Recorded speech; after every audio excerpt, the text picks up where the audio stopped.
افعال مقاربہ کی خبر پر ان کا داخل ہونا۔ افعال مقاربہ بمعنی قربت کی خبر ان کے ساتھ اور ان کے بغیر دونوں طرح جائز ہے، یعنی وہ افعال مقاربہ جو قربت کے معنی میں ہے وہاں پر خبر کو ان کے ساتھ اور ان کے بغیر دونوں طرح لا سکتے ہیں، جبکہ افعال مقاربہ بمعنی رجا یعنی امید کے وہ ہمیشہ ان کے ساتھ آتی ہے سوائے عسا کے، کہ یہ عسا دونوں طرح جائز ہے، یعنی عسا کا خبر ان کے ساتھ بھی آ سکتا ہے اور ان کے بغیر بھی آ سکتا ہے، جبکہ تیسری قسم افعال مقاربہ بمعنی شروع میں وہاں وہ خبر جو ہے وہ بغیر ان کے آتی ہے، یعنی افعال مقاربہ بمعنی شروع جو ہے اس کا خبر ان کے بغیر آتی ہے۔ افعال مقاربہ اور ناقصہ میں فرق اور افعال مقاربہ کا تامہ استعمال۔ افعال مقاربہ اور ناقصہ میں فرق۔ افعال مقاربہ اور ناقصہ میں فرق یہ ہے کہ افعال مقاربہ کی خبر فعل مضارع ہوتی ہے، کبھی ان کے ساتھ اور کبھی ان کے بغیر، اور مزید یہ کہ افعال مقاربہ کی خبر نہ مفرد ہوتی ہے، نہ شبہ جملہ، نہ جملے اسمیہ اور نہ جملہ فعلیہ ماضیہ، بلکہ افعال مقاربہ کی خبر صرف جملہ فعلیہ مضارعیہ ہوتی ہے، اور جہاں تک افعال ناقصہ کا تعلق ہے تو ان کی خبر مفرد اور جملہ دونوں آتی ہیں، لیکن فعل مضارع نہیں آتی، جیسے عسا زید یخرج یا عسا زید ان یخرج، امید ہے کہ زید گھر سے نکلے یا ان قریب نکلے گا۔ تو یہاں پر عسا افعال مقاربہ میں سے ہے اور اس کی خبر یخرج یا ان یخرج ہے جو کہ فعل مضارع ہے۔ افعال مقاربہ کا تامہ استعمال۔ افعال مقاربہ میں سے عسا، اوشکا، اخلولکا وغیرہ تامہ بھی استعمال ہوتے ہیں، اور جب پہلے مضارع ان کے ساتھ ان کا فاعل ہو اور خبر کا محتاج نہ ہو، جب فعل مضارع ان کے ساتھ مل کر ان کا فاعل بن رہا ہو اور خبر کا محتاج نہ ہو، یعنی اس وقت ان کا فاعل ان اور فعل سے بنا مصدر مؤول ہوتا ہے۔ مصدر مؤول ہوتا ہے یعنی مصدر کی تعویل میں ہو کر اس کے لیے فاعل بنے گا اور اس کے لیے خبر کی ضرورت نہیں ہوگی، جیسے عسا ان تکرہوا شیئا، یہاں پر عسا افعال مقاربہ میں سے فعل ہے اور ان تکرہوا شیئا یہ مصدر کی تعویل میں ہو کر مرفوع محلاً فاعل ہے عسا فعل کے لیے، تو یہاں پر عسا تامہ استعمال ہوا ہے، عسا فعل اور بعد میں ان تکرہوا شیئا اس کے لیے فاعل، تو یہ جملہ فعلیہ ہو جائے گی۔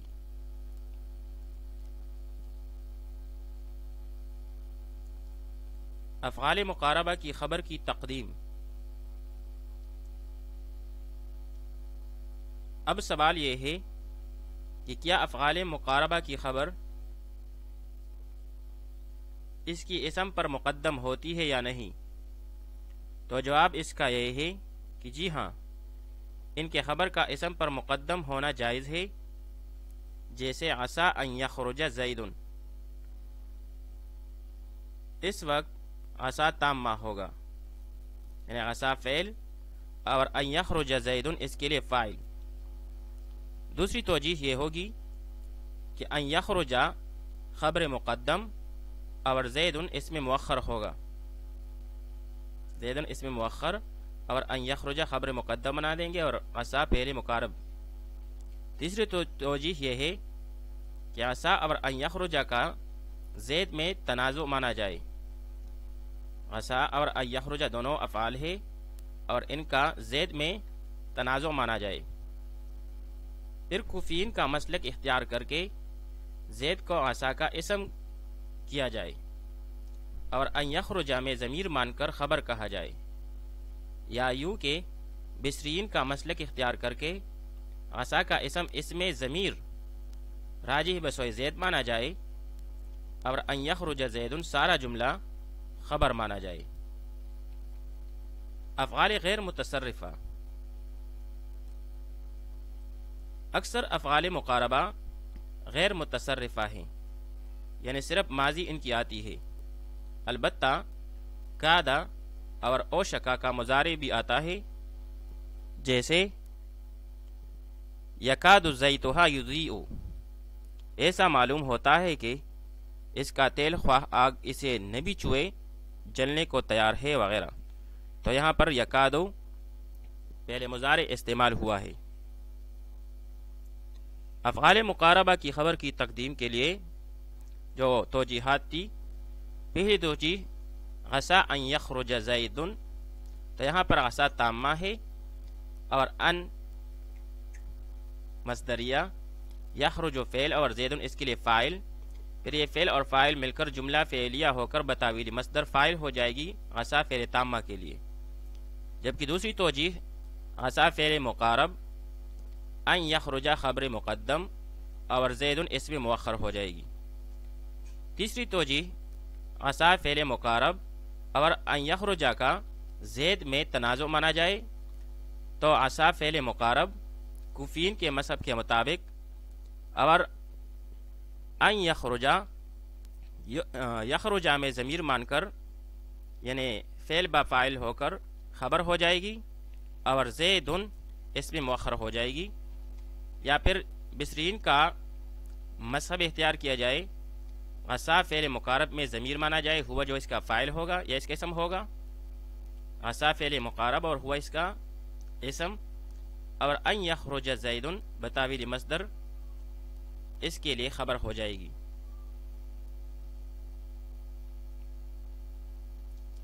اجرا بمعنی ترکیب، یوشک زید ان یدخل المسجد، قریب ہے کہ زید مسجد میں داخل ہو جائے۔ اب یہاں پر یوشکو یہ فعل مقارب ہے، زیدن مرفوع بضم لفظاً اس کا اسم ہے، ان مصدریہ، یدخلا فعل مضارع اور اس میں ہوا کی ضمیر نکالیں گے جو کہ ضمیر مستتر جائز الاستتار ہے، تو یہ اس پہلے مضارع کے لیے فاعل بن جائے گی۔ المسجدہ یہ مفعول فیہ ہوا، یدخل فعل اپنے ضمیر فاعل اور مفعول فیہ کے ساتھ مل کر جملہ فعلیہ خبریہ ہو کر بتاویل مصدر خبر ہوئی فعل مقارب کے لیے۔ فعل مقارب اپنے اسم اور خبر سے مل کر جملہ فعلیہ خبریہ ہوا۔ عسیٰ ربکم ان یرحمکم، امید ہے کہ تمہارا رب تم پر رحم فرمائے۔ یہاں پر عسیٰ فعل مقارب، ربکم میں رب مضاف اور کم ضمیر مجرور متصل، مجرور محلاً مضاف الیہ، پھر یہ دونوں مضاف اور مضاف الیہ مل کر فعل مقارب کے لیے اسم ہوا۔ ان مصدریہ، یرحمہ فعل مضارع اور اس میں ہوا ضمیر مستتر اس کا فاعل، اور کم ضمیر منصوب متصل مفعول بہ۔ یرحمہ فعل مضارع اپنے فاعل اور مفعول بہ کے ساتھ مل کر جملہ فعلیہ خبریہ ہو کر مصدر کی تاویل میں ہو کر خبر ہوئی عسیٰ کے لیے۔ عسیٰ فعل مقارب اپنے اسم اور خبر کے ساتھ مل کر جملہ فعلیہ انشائیہ ہوا۔ یہاں پر عسیٰ میں ترجی یعنی امید کا معنی پایا جاتا ہے، اس لیے یہاں پر یہ ترکیب میں جملہ فعلیہ انشائیہ ہو جائے گی۔ عسى اللہ ان یاتی بالفتح، امید ہے کہ اللہ فتح لے آویں۔ اب یہاں پر عسا فعل مقارب ہے، لفظ اللہ اس کا اسم، ان مصدریہ، یأتیا فعل مضارع، ہوا ضمیر مستتر اس کا فاعل، بالفتح جار مجرور متعلق ہوا فعل کے ساتھ، یعنی یأتیا فعل کے ساتھ، یأتیا فعل مضارع اپنے فاعل اور متعلق سے مل کر جملہ فعلیہ خبریہ ہو کر بتاویل مصدر خبر، تو فعل مقارب اپنے اسم اور خبر سے مل کر جملہ فعلیہ انشائیہ ہوا۔ یکاد سنا برقہ یذہب بالابصار، اس بادل کی بجلی کی چمک سے گویا اب بینائی جایا ہی چاہتی ہے۔ اب یہاں پر یکادو پہلے مقارب ہے اور مضارع استعمال ہوا ہے۔ سنا برقہ، یہاں پر سنا مضاف ہے، برق مضاف الیہ مضاف ہے، اور ہی ضمیر مضاف الیہ، پھر یہ دونوں مضاف اور مضاف الیہ مل کر ماقبل یعنی سنا کے لیے مضاف الیہ ہوا، پھر یہ دونوں مضاف اور مضاف الیہ مل کر فعل مقارب کے لیے اسم ہوا۔ یذہب فعل مضارع، اس میں ہوا ضمیر مستتر اس کا فاعل، بالابصار جار مجرور مل کر متعلق فعل یعنی یذہب کے ساتھ متعلق ہوا۔ یذہب فعل مضارع اپنے فاعل اور متعلق کے ساتھ مل کر جملہ فعلیہ خبریہ ہو کر بتاویل مصدر خبر ہوئی فعل مقارب کے لیے۔ فعل مقارب اپنے اسم اور خبر سے مل کر جملہ فعلیہ خبریہ ہوا۔ اب ان جملوں کی ترکیب خود کریں۔